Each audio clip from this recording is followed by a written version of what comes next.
afternoon. I want to welcome the Vice President to Florida, down in part of the state where there's a lot of great stuff going on in Broward County. I also want to thank the President for all his support, particularly on some of the travel restrictions that I think have made it easier for us to monitor folks who've been traveling, particularly in parts of Asia. And really appreciate the Vice. This is the second time he's been in Florida, just as he's been leading the task force. So we really appreciate his support. As many of you know, Florida had its first two COVID-19 linked fatalities yesterday. And so we are stressing to folks that if you look at how this virus impacts people, the folks who are elderly and have underlying medical conditions are at much greater risk to have serious complications. We've been working hard with our hospitals and our nursing homes, assisted living facilities, but we've also wanted to spread the message to people as a whole. Follow the CDC's guidance on this. They recommend for people who are elderly, have these health conditions, stay at home if you need to. Go avoid large crowds. Make sure you have a couple weeks of supplies of medical and food just in case you're in a situation where you need to isolate. So those are prudent steps that people can take, and that will help our efforts here as we work to contain the spread of the virus. But thanks again for coming. We appreciate your leadership. Thank you, Governor, and I want to thank you for bringing together leaders in the cruise line industry for an important discussion about how we treat the passengers, the crew, communities they come from, and our country's safety. The President's grateful for the spirit of collaboration represented in this room, and I look very much forward to our discussion about how we help you make this industry safer.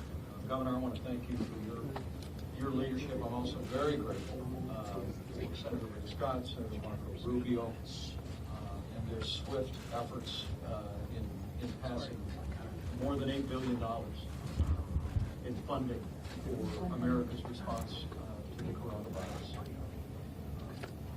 Let me thank all the public officials who are here as well, and I'm pleased to be joined by the head of CDC, as well as the acting Secretary of Homeland Security, Chad Wolf. We're really here to have a very substantive conversation with an industry that has found itself at the center in so many ways of America's response to the coronavirus. I'm looking forward to hearing about the industry's recommendations about what more you can do, what more we can do together to protect the American people. I know it goes without saying, President Trump has no higher priority than the health and safety and well-being of the American people. It's the reason why from the first advent of the coronavirus in America, the President launched a whole-of-government approach. But as evidenced here today, it's not just a whole-of-government approach, giving the full resources of the federal government, really a whole-of-America approach. And in this last week, in addition to the meeting today here that the President directed me to have with the cruise line industry executives, we've met with leaders of the pharmaceutical industry to talk about the development of therapeutics and a vaccine. We've talked to leaders in the nursing home industry. We've talked to the leaders of commercial labs. And I know I speak for President Trump when I say we couldn't be more grateful with the spirit of cooperation of all of the American businesses that we've engaged in their desire to put the health of America first. From early on, President Trump took decisive and unprecedented action to respond to the spread of the coronavirus. The President declared a public health emergency. He suspended all travel from China, and we launched quarantine efforts for Americans that would be returning, including Americans returning from a cruise line. He established travel advisories in parts of Italy and South Korea, and we now are screening 100% of all individuals who take direct flights from any airport in Italy or South Korea before they board planes to come to the United States of America. The President has also directed us, and HHS has done yeoman's work expanding testing. Now doctors can prescribe tests to any American, regardless of their symptoms. And at the present moment, we've distributed more than 1 million tests, and in cooperation with those same commercial labs that I mentioned, we'll be expanding access to tests in the weeks ahead to every American. I'm proud to say, though, Governor, as you know, here in Florida, every state in the country's state lab can now do coronavirus testing. Now let me just speak to the coronavirus itself. Thanks to the decisive leadership of President Trump, the strong partnership with state leaders, local health officials, the American people deserve to know that the risk of contracting the coronavirus for the average American remains low.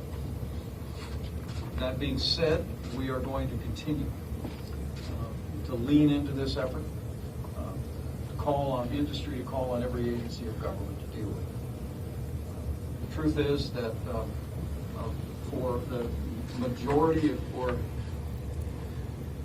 know the head of CDC is here, for whatever the number would be, for 96, 97% of Americans who even contract the disease, they will be treated, they will have flu-like symptoms, and they're fully recovered. But Governor, I want to thank you for your particular emphasis here in Florida and your focus on our seniors, because people here in Florida deserve to know that our data shows that seniors with serious underlying health conditions are the most vulnerable to serious medical outcomes. And so for anyone within the sound of my voice, if you are yourself a senior citizen with a serious underlying medical condition, or if you have a loved one with a serious underlying medical condition, it is just a good time to practice common sense, just to protect your health, the health of your family, and the health of the community. But I'm here today to speak particularly about the unique challenges facing the cruise line industry. And to be here with so many leaders and have an opportunity to speak about how we can work together to make passengers and crews, the communities they come from, and our country safer. Is a great privilege for me. And in many ways, Florida is the heart of the cruise line industry. We recognize that it's a destination not just for Americans, but for people around the world. And I know to date, Florida's efforts at preparedness on the coronavirus have made a difference. As we've seen in recent weeks, cruise ships have been especially vulnerable to the spread of the coronavirus. Some 49 Americans that we returned home were on the cruise ship Diamond Princess.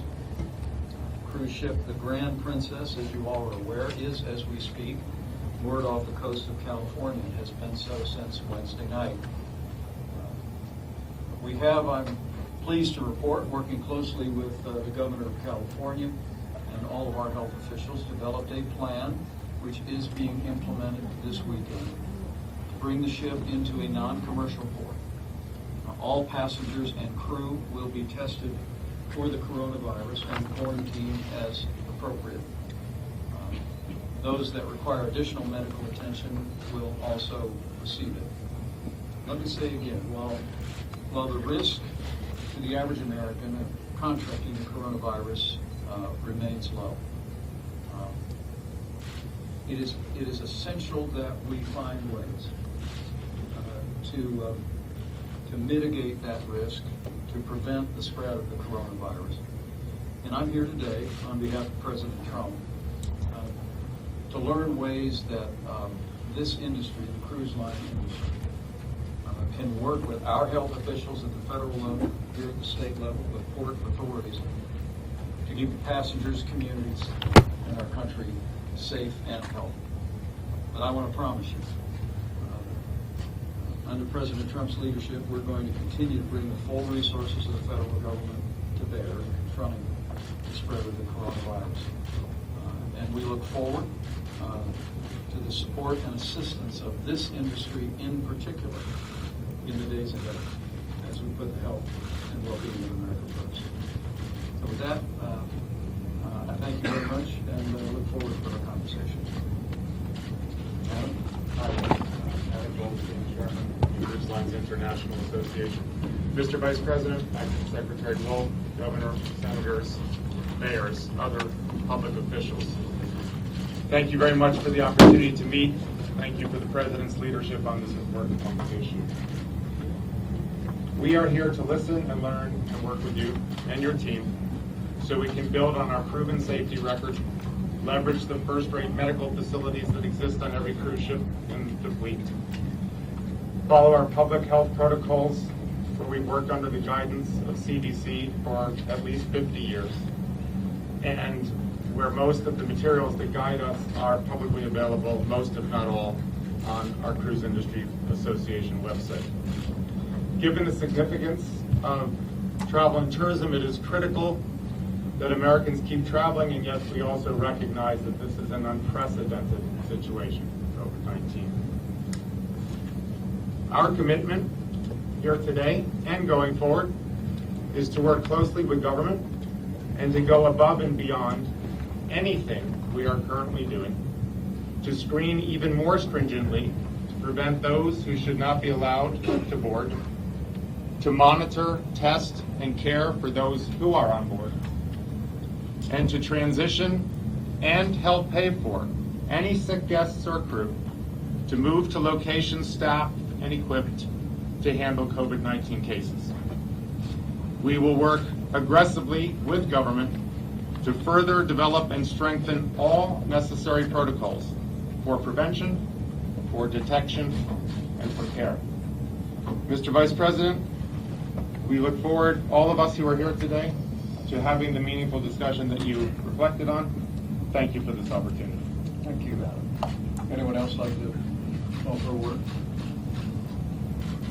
All right, thanks, guys.